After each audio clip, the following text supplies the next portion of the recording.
నమస్తే welcome to burning topic. భారత ప్రధాని మోదీ హత్యకు సిఐఏ కుట్ర చేసిందా? ఆ కుట్రకు భారత్ రష్యా సంయుక్తంగా భగ్నం చేశాయా? ఇప్పటి అనుమానాలు సంచలనంగా మారాయి. ఈ సందేహాలు తలెత్తడానికి కారణం లేకపోలేదు. బంగ్లాదేశ్ లో US special forces officer Terence Jackson అనుమానాస్పద రీతిలో మరణించాడు. దీంతో ఒక్కసారిగా అనేక సందేహాలు తలెత్తాయి. ప్రధాని మోదీని చంపటానికి మలేషియాలో కుట్ర జరిగింది. చైనాలో ఆగస్టు 31వ తేదీన జరిగిన ఎస్ఈఓ సమావేశంలో ఇదే ఇయర్లో మొదటిసారి మోదీని చంపటానికి టెరెన్స్ జాక్సన్ కుట్ర చేశాడు.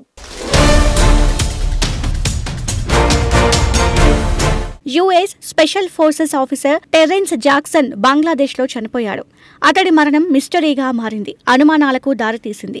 ప్రధాని మోదీని చంపేందుకు సిఐఏ కుట్ర చేసిందని, దాన్ని భగ్నం చేసేందుకే ఇండియా, రష్యా టెరెన్స్ ను హతమార్చాయని అంతర్జాతీయ మీడియాలో వార్తలు వస్తున్నాయి. అతడు చనిపోయిన రోజు చైనాలో మోదీ, పుతిన్ కారులో రహస్యంగా చర్చలు జరిపారని తెలుస్తోంది. ఆగస్టు 31న బంగ్లాదేశ్లోని ఢాకాలో ఒక హోటల్ గదిలో అమెరికా ప్రత్యేక దళాల అధికారి టెరెన్స్ అర్వెల్లే జాక్సన్ అనుమానాస్పద రీతిలో చనిపోయారు. దక్షిణాసియాలో, ముఖ్యంగా భారత్లో అమెరికా నిఘా చర్యలపై సందేహాలను రేకెత్తిస్తోంది. అమెరికా భద్రతా అధికారి మరణం అనేక అనుమానాలకు తావిస్తోంది. ప్రధాని మోదీని లక్ష్యంగా చేసుకునే ఎజెండాతో ఆ అధికారిని ఢాకాలో మోహరించారా అనే అనుమానాలు తలెత్తాయి. ప్రధాని మోదీని హత్య చేయాలనే ప్రయత్నం జరిగి ఉండొచ్చన్నది విశ్లేషకులు మాట. అయితే భారత్, రష్యా నిఘా విభాగాల ఉమ్మడి ఆపరేషన్ ద్వారా ఈ కుట్రను భగ్నం చేశారు. ఇంపార్టెంట్ విషయం ఏంటంటే, గూఢాచార్య యుద్ధం గురించి వివరిస్తున్నాము. డాట్స్ ఎలా కనెక్ట్ అవుతాయో అనేది ఇప్పుడు చూద్దాం. అక్టోబర్ 23వ తేదీన కొంతమంది గుర్తు తెలియని వ్యక్తులు ఢాకాలో షెటరన్ హోటల్లో పాకిస్తాన్ యొక్క ఐఎస్ఐ ఏజెంట్ను హత్య చేశారు. ఈ ఐఎస్ఐ ఏజెంట్ యాక్చువల్లీ మోడీ మలేషియాలో హత్య చేయడానికి ప్లాన్ చేశాడు. భారత్ యొక్క గూఢాచార్య సంస్థను మోడీ ఆసియాన్ సమావేశానికి వెళ్లలేదు అనే వార్తలు బయటకొస్తున్నాయి. ఈ పాక్ ఐఎస్ఐ ఏజెంట్ ఢాకాలో ఏం చేస్తున్నారు? సడన్ గా Pakistan army chief general Shamshad Mirza 6 మందితో కూడిన బృందంతో దగా ఎందుకు చేస్తున్నారు? మీర్జా ఈ రోజు లేదా రేపు చికెన్ నెక్ వద్దకు వెళ్లనున్నాడు. గేమ్ చాలా డీప్ గా, డార్క్ గా ఉంది. భారతదేశ నాయకులని హత్య చేయటానికి లేదా భారత్లో గొడవలు రేపటానికి, భారత్లో డెమోక్రసీపై నమ్మకాన్ని చంపటానికి లాల్ బహదూర్ శాస్త్రి తరహాలో మోదీని నిద్రలోనే చంపేయటానికి ఐఏఎస్ఐ ఎంచుకున్న కొత్త అడ్డా పేరు ఢాకా. ఢాకాలోనే ఎందుకు ప్లానింగ్ జరుగుతోంది అంటే, ఢాకా అంటే వచ్చే ఏప్రిల్ 2026 కల్లా interim chief advisory deep state agent Muhammad Yunus అక్కడ ఎన్నికలు నిర్వహించి బంగ్లాదేశ్ ను వదిలి వెళ్లిపోవాలి. ఈయన ఎన్నికలు నిర్వహించలేదు అంటే అక్కడి స్టూడెంట్స్ యూనిఫ్ పై తిరగబడతారు. ఆయన్ను చంపేస్తారు. సో టైం లేదు. ఏది చేసినా ఈ జనవరి, ఫిబ్రవరి లోపే చేసేయాలి. కాబట్టి సిఐఏ అండ్ ఐఎస్ఐ తమ మూవ్మెంట్స్ ను, ఆపరేషన్స్ ను వేగవంతం చేశారు. దట్స్ వే రానున్న రోజుల్లో కూడా ఎన్నో అనుమానాస్పద హత్యల గురించి మనం వినబోతున్నాము. Because this is spy war. CIA and ISI యొక్క హై వాల్యూ టార్గెట్ మోదీని.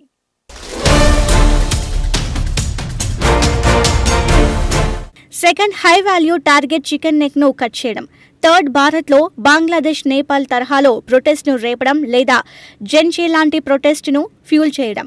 నిప్పు లేకుండా పొగరాదు. చైనా ఆఫ్ ఈవెంట్స్ చూస్తుంటే డెఫినెట్ గా సోషల్ మీడియాలో వైరల్ అవుతున్న కాన్స్పిరసీ థీరీస్ లో కొన్ని నిజాలు ఉన్నట్లే అనిపిస్తోంది. ఇక్కడ మనం అన్నిట్లో పాస్ అయ్యామా అంటే లేదు. అక్టోబర్ 23వ తేదీన ఢాకాలో ఐఎస్ఐ ఏజెంట్ ను చంపేశారు. బట్ అక్టోబర్ 22వ తేదీన బ్రహ్మోస్ ప్రాజెక్ట్ లో డిఆర్డిఓ చనిపోయాడు. మన సైంటిస్టులను, ఇంజనీర్స్ ను కాపాడుకోవడంలో మనం ఫెయిల్ అయ్యామనే చెప్పుకోవాలి. ఆకాష్ ది బ్రహ్మోస్ ప్రాజెక్ట్ లోకి సైంటిస్ట్ గా పనిచేస్తున్నారు. Now he's no more. ఈ బ్రహ్మోస్ ఇంజనీర్ ను ఐఎస్ఐ ఏజెంట్స్ చంపేశారు అనే వార్తలు, కాన్స్పిరసీ థియరీస్ బయటకు వస్తున్నాయి. సిఏ ఎందుకు ఇండియానే టార్గెట్ చేసింది అంటే, ప్రెజెంట్ అమెరికా అండ్ చైనా మధ్య కోల్డ్ వార్ జరుగుతోంది.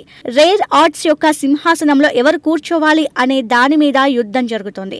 సూపర్ పవర్ చైర్లో ఎవరు కూర్చోవాలి అనే పంచాయతీ నడుస్తోంది. సౌత్ ఈస్ట్ దేశాలు చైనాకు దగ్గరవ్వడం అమెరికాకు ఇష్టం లేదు.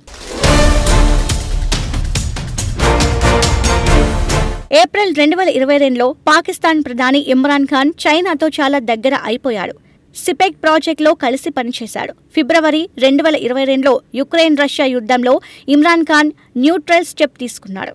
ఇండిపెండెంట్ ఫారెన్ పాలసీను అవలంబించాడు. యుద్ధానికి ఒక్కరోజు ముందు వ్లాదిమిర్ పుతిన్ ను కూడా కలిశారు. ఇక్కడ అమెరికా ఇగో హర్ట్ అయ్యింది.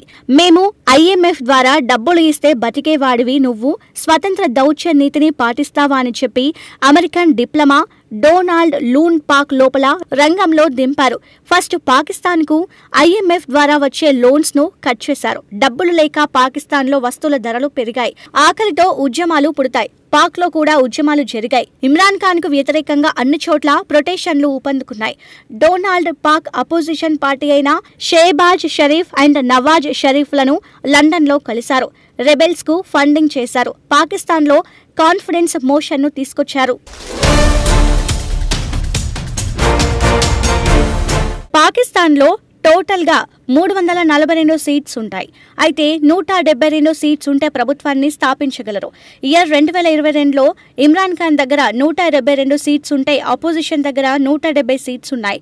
సో ఆల్మోస్ట్ ఈక్వల్గా సీట్స్ ఉన్నాయి. కాబట్టి ఎంపీలను కొనేసి నో కాన్ఫిడెన్స్ మోషన్ తీసుకొచ్చి ఇమ్రాన్ ఖాన్ ప్రభుత్వం దగ్గర మెజార్టీ లేదు అని చెప్పి ఇమ్రాన్ ఖాన్ ప్రభుత్వాన్ని గద్దె నుండి దింపి షెహబాజ్ షరీఫ్ను PM ను చేశారు. ఇమ్రాన్ ఖాన్ ను చంపేయాలి, but they support him. First Pakistan లో చాలా ఈజీగా కూల్చేశారు. USA కు బంగ్లాదేశ్ యొక్క మ్యారిటైమ్ యాక్సెస్ కావాలి అంటే బే ఆఫ్ బెంగాల్ దగ్గర నావల్ బేసెస్ కావాలి. సెయింట్ మార్టిన్ దీవులు కావాలి.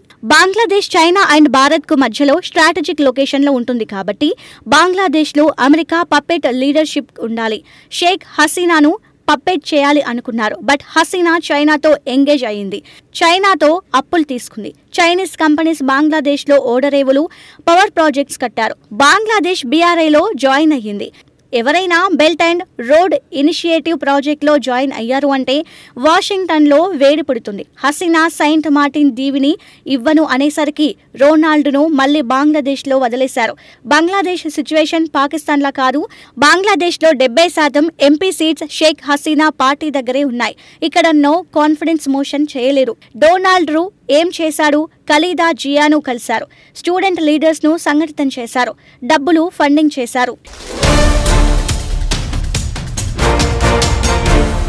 ఇక ఇండియాలో కూర్చున్న కొంతమంది పెద్ద పెద్ద క్రియేటర్స్ కూడా స్టూడెంట్ లీడర్స్ కు సపోర్ట్ చేస్తూ షేక్ హసీనా ఒక రాక్షసి, మొహమ్మద్ యూనిస్ చాలా మంచోడు అన్నట్లు ఎన్నో వీడియోస్ చేశారు.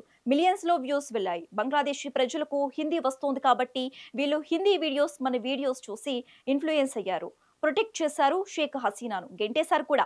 దీంతో ఆమెను భారత్ ఆదరించింది.